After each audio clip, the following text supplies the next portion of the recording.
যাচ্ছি ছেড়ে আমার শহর, যাচ্ছি ছেড়ে মা, ইচ্ছে করে থাকতে ভীষণ।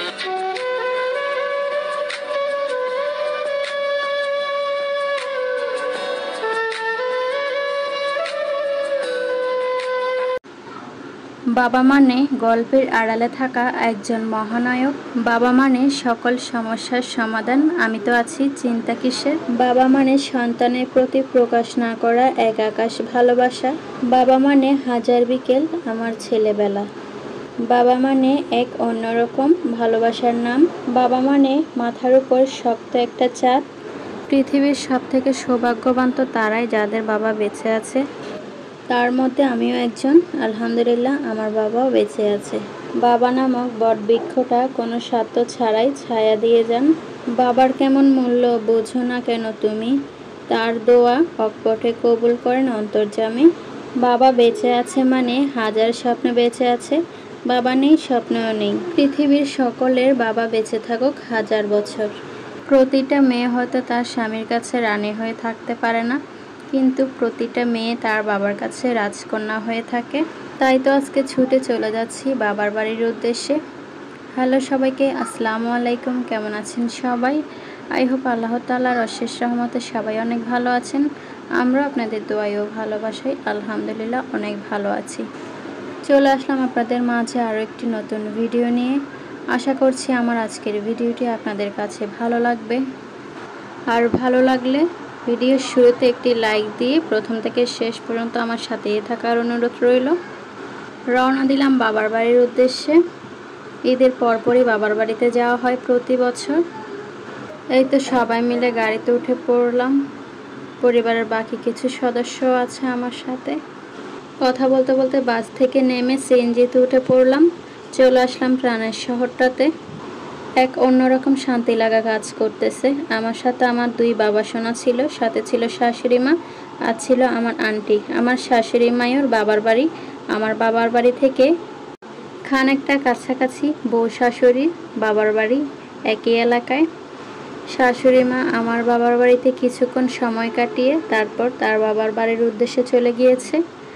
এই তো সিএনজি থেকে নেমে বাড়িতে ঢোকা মাত্রই মায়ের হাতের মজার মজার রান্না দিয়ে শুরু করলাম। মা এখানে সব আমার পছন্দের খাবার বানিয়েছে। ছোট মাছের চচ্চড়ি। মাছ মাংসের থেকেও মায়ের হাতের ছোট মাছের এই চচ্চড়িটা খেতে আমার কাছে বেশ ভালো লাগে। তো সবাই মিলে খাওয়া দাওয়া করলাম। খাওয়া দাওয়া শেষে আমার শাশুড়ি মা রেস্ট করে গল্পগুজব করে সবার সাথে তারপর সে তার বাবার বাড়ির উদ্দেশ্যে রওনা দিয়েছে। আমি আর আমার বাবা সোনাগুলো থেকে গেলাম মায়ের কাছে। আর শাশুড়ি মা তার বাবার বাড়িতে চলে গিয়েছে। সে একদিন থেকে চলে যাবে আর আমরা এক সপ্তাহের মতো থাকবো। তো এখানে মা চাচিরা মিলে পিঠা বানাচ্ছে। দেখতে দেখতে প্রায় 6 দিন হয়ে গেল। আসার সময় আমাকে কিছু পিঠা বানিয়ে দিবে, সেই প্রস্তুতিই চলছে। চাচি এখানে বসে বসে পিঠার ডিজাইন করতেছে। সাথে আমিও কয়েকটা বানিয়েছি, আমি যেগুলো পেরেছি, কিন্তু আমি এরকম ডিজাইন করে বানাতে পারিনি। বাবার বাড়িতে আসলে সবাই এরকমই পাগল হয়ে যায়, কি রেখে কি খাওয়াবে। ত্যাগের অপর নামই হচ্ছে বাবা। বাবা ছাড়া জীবন অসম্পূর্ণ। একজন বাবা হচ্ছে 100 শিক্ষকের সমান। অনুশাসনের দ্বিতীয় নামটি কেবলই বাবা। আপনি পাল্টাতে পারেন, কিন্তু আপনার বাবার ভালোবাসা কখনোই পাল্টাবে না। বাজার থেকে আনন্দের জিনিস কেনা যায়, কিন্তু বাবার ভালোবাসা কেনা যায় না। বাবা হলো স্রষ্টার ভালোবাসার কবিতা প্রতিচ্ছবি। একজন সফল বাবা তার চেয়েও সফল একজন সন্তানকে তৈরি করেন। একজন বাবা হলেন একজন বন্ধু, যার ওপর আমরা সর্বদা নির্ভর করতে পারি। বাবা হলেন একটি বাড়ির ছাদ, যে নিচে পড়ে সন্তানদের ছায়া দেয়, কিন্তু মুখ ফুটে কিছু বলে না। পৃথিবীতে প্রয়োজন ছাড়া যারা তোমাকে ভালোবাসবে তারাই হলো বাবা আর মা। পৃথিবীর সব কিছু বদলে যেতে পারে, কিন্তু বাবা মায়ের ভালোবাসা কখনোই বদলাবার নয়। নিজের বুকে হাজারো কষ্ট নিয়ে সন্তানের শখ পূরণ করেন, তিনি হলেন বাবা। আমার বাবাও ঠিক তেমনই একজন মানুষ। বেঁচে থাকুক পৃথিবীর সকল বাবা মা। সবাই আমার বাবা মার জন্য অনেক বেশি দোয়া করবেন। আমিও আপনাদের বাবা মায়ের জন্য দোয়া করি। বেঁচে থাকুক পৃথিবীর সকল বাবা মা। কথা বলতে বলতে এখানে তো অনেকগুলোই পিঠা বানানো হয়ে গেছে। পিঠা একদিকে বানানো হচ্ছে, অন্যদিকে পিঠাগুলো ভাজা হচ্ছে।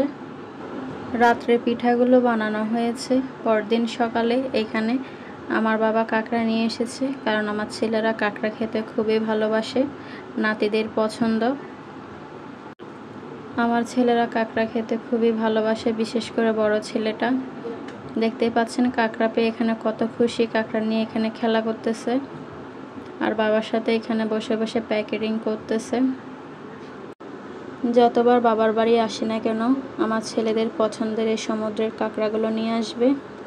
কাঁকড়াগুলো তো প্যাকেটিং করা হয়ে গেল, ফ্রিজে রাখা হয়েছে। তো ঈদের আগে মেহেদি লাগানো হয় নাই, ছোট বোন এখানে জোর করে মেহেদি লাগিয়ে দিচ্ছে। বিয়ের আগে প্রতি সপ্তাহে আমি হাতে মেহেদি লাগাতাম, এখন বছরে একবারও লাগাতে পারি না। এটাই হলো মেয়েদের জীবন, বিয়ের পরে মেয়েদের জীবনটাই চেঞ্জ হয়ে যায়। ছোট বোন এখানে জোর করে মেহেদি লাগিয়ে দিল। বলতে বলতে বিদায়ের দিন চলে আসলো, দেখতে দেখতে একটা সপ্তাহ কেমনে যেন চলে গেল। তো আজ সকালে রওনা দিব। রওনা দেওয়ার সময় বাবা মা প্রতিবার এইরকম একটা বস্তা ধরিয়ে দেবে। এবার তো আমি জোর করাতে খানিকটা কমেছে, প্রতিবার এরকম একটা বস্তা ধরিয়ে দেবে। তো কথা বলতে বলতে সিএনজিতে উঠে পড়লাম। এই তো এবার স্টেশনের উদ্দেশ্যে রওনা হব, চলে যাচ্ছি প্রাণের শহরটা ছেড়ে। ভেতর ভেতর খুবই কষ্ট হইতেছে, আল্লাহ জানে আবার কখন আসা হয়। আবার হয়তো 1 বছর পর এই 2 ঈদেই প্রতিবার আসা হয়। প্রাণের শহরটাকে ছেড়ে যেতে খুবই কষ্ট হইতেছে। স্টেশনে এসে বাসে উঠে পড়লাম। যাচ্ছি ছেড়ে আমার শহর, যাচ্ছি ছেড়ে মা, ইচ্ছে করে থাকতে ভীষণ থাকতে পারি না। তো প্রাণের শহরটাকে ছেড়ে যেতে খুবই কষ্ট হচ্ছে। ভিডিওটা আর বেশি বড় করব না, দেখা হচ্ছে পরবর্তী কোনো ভিডিওতে। এই পর্যন্ত সবাই ভালো থাকুন, সুস্থ থাকুন, সবাই সবার জন্য মন থেকে দোয়া করুন। আজকের ভিডিওটা এই পর্যন্ত। সবাই ভালো থাকুন, সুস্থ থাকুন, সবাই সবার জন্য মন থেকে দোয়া করুন। আল্লাহ হাফেজ সবাইকে।